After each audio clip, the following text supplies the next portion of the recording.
Hello friends, welcome back to the video. In this video we will talk about inflation. हम महंगाई के बारे में देखेंगे, महंगाई होती क्या है। So what is inflation? Inflation refers to the rise in the price of most goods and services of daily or common use, such as food, clothing, housing, etc. Inflation is the decline of purchasing power of a given currency over time. So inflation में होता क्या actually, जो currency की value है वो धीरे धीरे उसकी जो वैल्यू है कम होती जाती है। जैसे कि अभी जो 100 रुपीज की वैल्यू है वो आने वाले टाइम में 100 रुपीज की वैल्यू कम हो जाएगी। If we take example of coffee, अगर हम कॉफी का एग्जांपल देखें, वही कॉफी 1970 में $0.24 की थी, लेकिन वही हम अगर 2019 की बात करेंगे तो वो $1.59 की थी।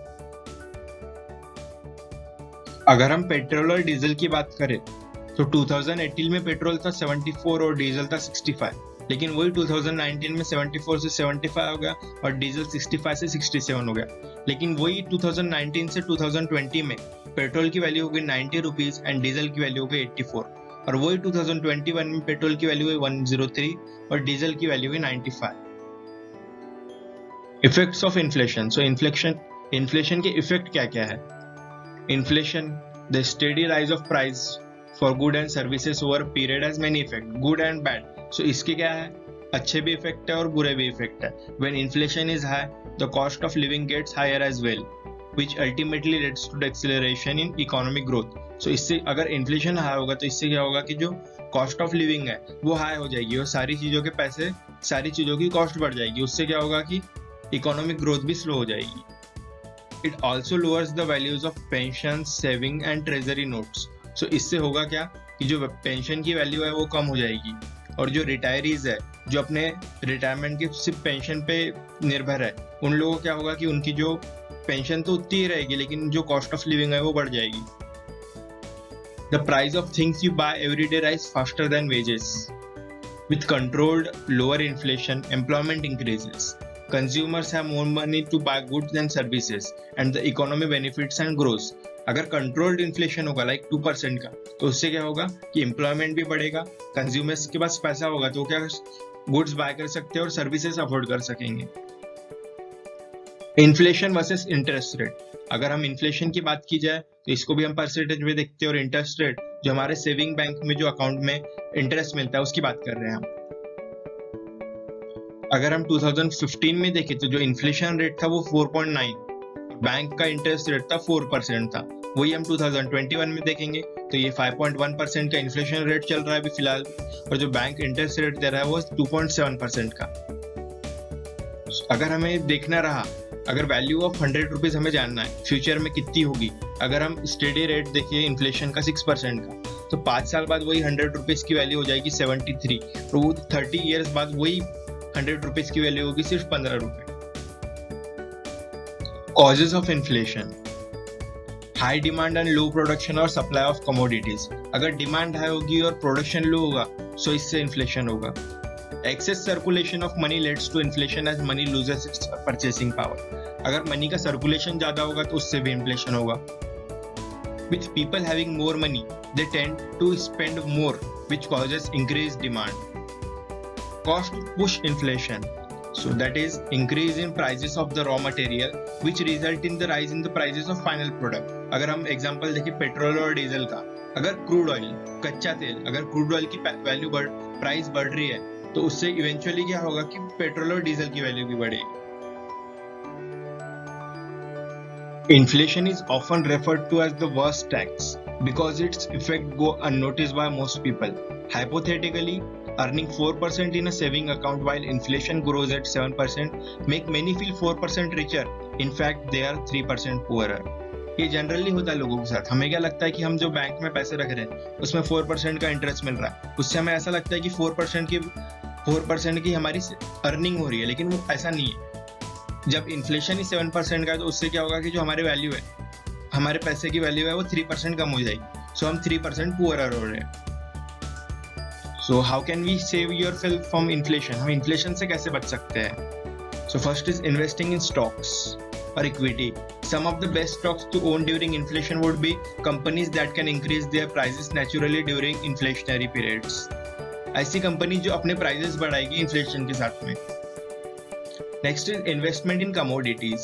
सो commodities like petroleum, grains, metals, their prices increases with inflation. हमने एक एग्जांपल भी देखा था पेट्रोल का। जो पेट्रोल की वैल्यू थी पहले कुछ 60 रुपीज थी, और जो अभी आजकल हो गई है वो 105 रुपए हो गई। सो इन्फ्लेशन के साथ में उसकी वैल्यू भी बढ़ रही है। Investment in real estate. So real estate is always a good investment.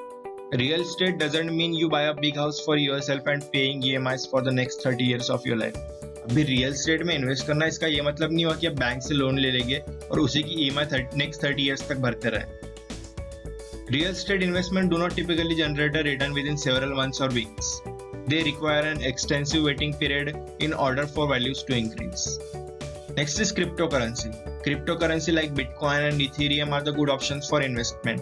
अगर हमें हमारा पोर्टफोलियो डाइवर्सिफाई करना है तो हमें क्रिप्टो करेंसी में भी इन्वेस्ट करना पड़ेगा। क्रिप्टो करेंसी के बारे में आपको और जानना है तो मैंने इसके बारे में वीडियो बनाया, वो आपको यहाँ आई बटन में मिल जाएगी।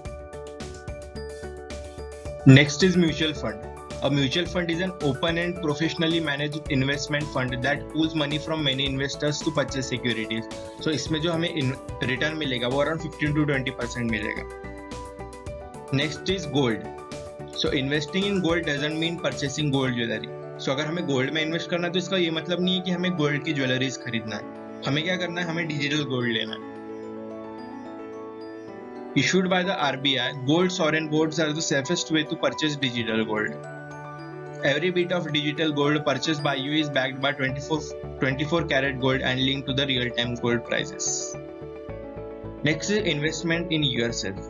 By far the best investment you can make to be prepared for an uncertain financial future is an investment in yourself. One that will increase your future earning power. इससे क्या होगा, अगर हम अपने आप में इन्वेस्ट करेंगे तो हमें फ्यूचर की अर्निंग पावर भी बढ़ेगी।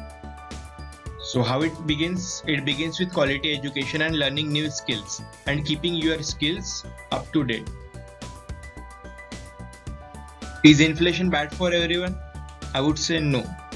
Inflation is perceived differently by everyone depending upon the kind of assets they possess. For someone with investment in real estate or stocked commodity, inflation means that the prices of their assets is set for a hike. अभी ऐसे लोग जिनका investment real estate और stocked commodity में है, inflation के साथ में उनके कमोडिटी और रियल एस्टेट की वैल्यू भी बढ़ेगी। For those who possess cash, they may be adversely affected by inflation as the value of their cash erodes. ऐसे लोग जिनके पैसे सिर्फ कैश है, जिन्होंने सिर्फ सेव करके रखा है, इन्वेस्ट नहीं किया है, सो उनकी वैल्यू इवेंचुअली कम होगी।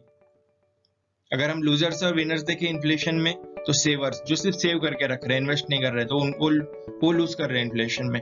Retirees living on fixed income, retired लोग जो सिर्फ अपने फिक्स्ड इनकम पे डिपेंड है। Workers on fixed income, borrowers on variable rates, economy, exporters less competitive, and winners, अगर हम विनर्स की बात की जाए तो debtors on fixed repayment plans, government with high public sector डेप्ट, owner of land and physical assets, firms who can cut real wages. Thank you for watching the video. Subs if you like the content, comment down your suggestion and thoughts. So see you in next video.